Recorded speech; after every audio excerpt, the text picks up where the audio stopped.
Soulless Jazz here. Today I am doing a Top 5 Wednesday video. Top 5 Wednesdays is a Goodreads group that basically centers around the idea that we are given topics and then we pick 5 books or 5 things in a fandom that have to do with that topic, and I will link you to the group in the description if you want to check it out. So I always intend to do Top 5 Wednesdays and then something happens and I don't end up actually getting around to it, but this week it turned out I needed to post a video on Wednesday instead of Thursday, and I thought I'm doing Top 5 Wednesdays this time, and I really love the theme, which is to pick 5 books that feature a paranormal creature of your choice. For my personal list, I decided I wanted to pick some books that featured a bunch of different paranormal creatures, because why not? The more the merrier, or the more the scarier. I really don't have a countdown per se for this. I'm just gonna list 5 books that I really enjoy. I thought it would be fun to start off with a book or a book series that features a whole bunch of paranormal creatures, and I decided to go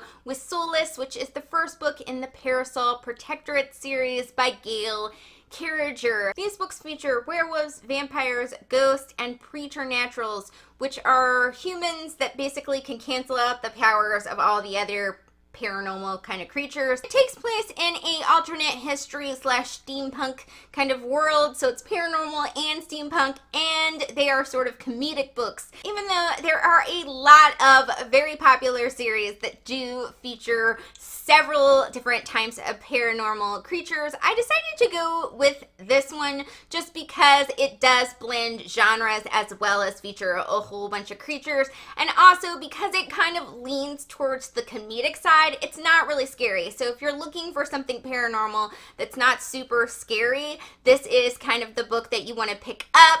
I definitely love the dynamic of all the characters in this, and also I would highly recommend that you check out the audiobooks of the series, because the person that reads them, she reads them so well and really brings out the larger than life characters that are in the story, and it makes it just additionally super fun. I wanted to pick a book that featured fairies or fae, so I decided to go with my super favorite, War of the Flowers by Tad Williams. This book is about a washed up musician who discovers that the fairy world is a real thing and it's kind of adjacent to our world, and suddenly like all these fairies and peeps want to kill him, and he's like, why? What have I done? What is going on? Help. This is seriously the best fairy book that I have ever read. It is so good. It's very thick, but I promise you, you can get through it really quickly, and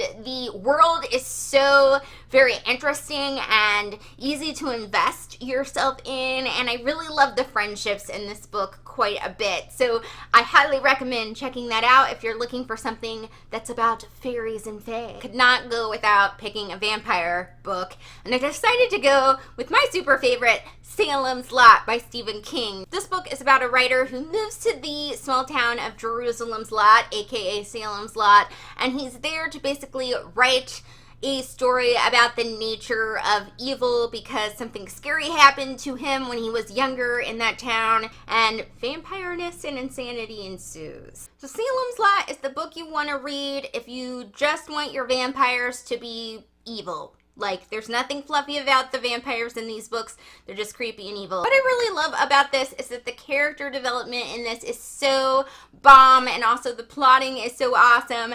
And I love seeing how the characters work together and the dynamic. And also, it has writing that really does set the mood of the tension of what's going on in the town because of these vampires. And that is super good. And I really like the themes that the book talks about as well. So it is definitely one of my favorite vampire book reads. I wanted to throw into my list The Ocean at the End of the Lane by Neil Gaiman, just to have like a totally different, like, out there creature going on. So The Ocean at the End of the Lane is basically about a man who returns to his hometown, and he flashbacks to his childhood when he met like a mysterious family, and also something very mysterious and creepy was happening in his life and his home life, and how that family kind of helped him.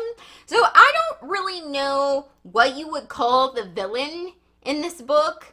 I guess it would be classified as a shapeshifter, but all I know is that I am not generally very creeped out, and the villain in this book, she unsettled me. I was unsettled. It is just a really entertaining short read. It's kind of cool because it's an adult book, but it's from the point of view of a child, so you're kind of getting that childhood experience creepiness kind of vibe, and it makes it extra like layer of creepy, and it's just yet again has some interesting themes and things that it talks about. I thought I should at least have one YA book because I don't know why I don't have any more on here. Most of these have been adult books, but I'm going to have this one on here. And also, I wanted to have at least one zombie book, and I'm going to go with Warm Bodies by Isaac Marion for my zombie book. This book is about a zombie named R, and he basically does not want to be a zombie. He meets this girl named Julie, and Julie and R basically kind of form a relationship that is somehow going to save the world. What I found really cool about the book is the writing style and the way that it kind of studies